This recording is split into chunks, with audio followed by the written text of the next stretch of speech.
Now we have already discussed one long answer question from the story The Bet, right? So that question encompasses almost the entire story, but let's just look at a few short answer questions here as well. Question 1, what bias is present in the bet? Let's go through the answer. The bias is in the presentation of only the banker's perspective.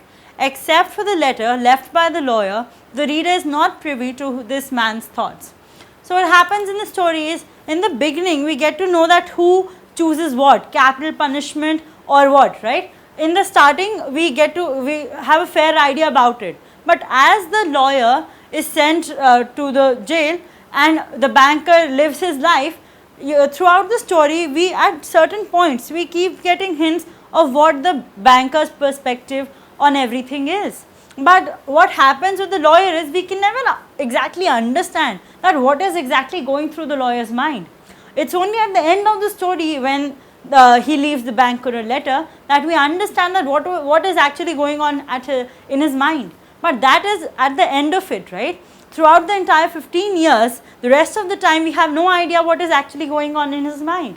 So that is the bias present in the bet, that we don't have much thoughts of the lawyer, and we don't know his perspective much at various instances in the story and throughout the entire time. While the banker, we clearly know his perspectives on various things throughout the entire time. Moving on to the next question. The Bet by Anton Chekhov. What is meant when the lawyer says, the geniuses of all ages and of all lands speak different languages, but the same flame burns in them all? So this is a quote that the lawyer writes, right? He has been studying various languages, various subjects, various books, right? So after reading all that much, he writes this quote, that geniuses of all ages and of all lands speak different languages, but the same flame burns in them all.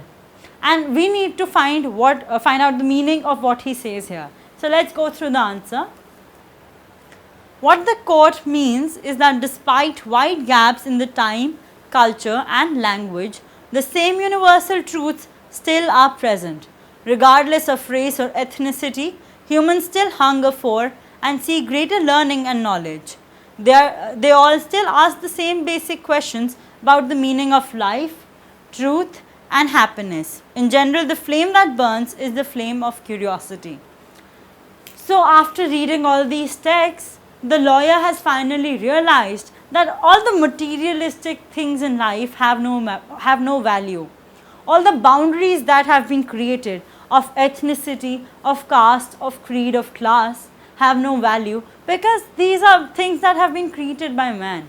And the world is much, much bigger than each one of us. There are mysteries lying in this world that most of us can't even imagine. Such mysteries and such knowledge and such truth is lying waiting for us if we open our minds to it, right? So what he says, that through all these generations, people have come, people have gone, and they have spoken 100 different languages, studied 100 different texts, have belonged to various ethnicities, or to various classes, to various sexes, and everything has happened. But one thing remains constant. In each generation, each person of any age, he still asks, what is the real truth? What is it about life? What is the mystery of life? And how do I seek happiness? How do I seek salvation? Right? So these things are constant. So that is the flame of curiosity that burns ages after age.